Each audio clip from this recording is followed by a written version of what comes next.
আলাইকুম রহমতুল্লাহ। কিছু তরুণ তাদের স্বপ্ন ছিল যে ফুটবল নিয়ে এগিয়ে যাবে, সমাজটাকে পরিবর্তন করবে। সেই তরুণদের স্বপ্নের রাজ্য বাড়িতে এই স্বপ্ন পূরণ ফুটবল একাডেমি। স্বপ্ন পূরণ ফুটবল একাডেমি করতে চাই আজকে এই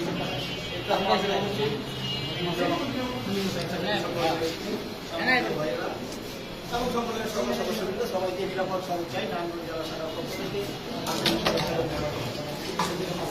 এই পূর্ব মুহূর্তে বক্তব্য দেওয়ার সময় নয়।